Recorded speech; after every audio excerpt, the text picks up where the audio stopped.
சரியா? அந்த தனித்துவமான திறமை இல்லாமல் உலகத்தில் யாருமே கிடையாது. அதை நல்லா புரிஞ்சுங்க.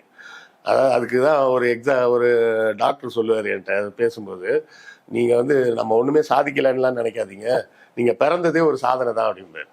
என்ன சார் இப்படி சொல்லிட்டீங்க, பிறந்ததே சாதனைன்றீங்கன்னு? அதாவது உங்கள் தந்தையின் உடலில் இருந்து கிளம்பிய 100 மில்லியன் 100 மில்லியன்னா 10 கோடி 100 மில்லியன் விந்தணுக்களில் ஓட்டப்பந்தயத்தில் ஜெயிச்சு வந்த முதல் விந்தணு நீங்கள் தான். அப்போ நீங்கள் பிறக்கிறதுக்கே நீங்கள் வந்து 10 கோடி பேரை ஜெயிச்சாதான் நீங்கள் பிறக்க முடியும் அப்படின்னு சொல்லுவார்.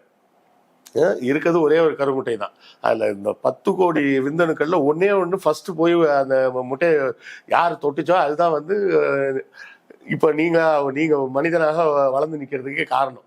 அப்போ உங்களுக்கு பிறவியிலேயே அந்த திறமை இருந்து தான் நீங்கள் ஜெயிச்சு வந்திருக்கீங்க அப்படின்றத புரிஞ்சுங்க.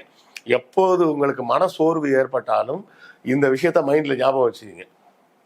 இல்லைடா நான் தோத்தெல்லாம் போக மாட்டேன், கண்டிப்பாக ஜெயிப்பேன், ஏன்னா நான் பிறக்கும் போதே 10 கோடி பேரை ஜெயிச்சுட்டு தாண்டா பிறந்திருக்கேன் அப்படின்னு சந்தோஷப்படுங்க.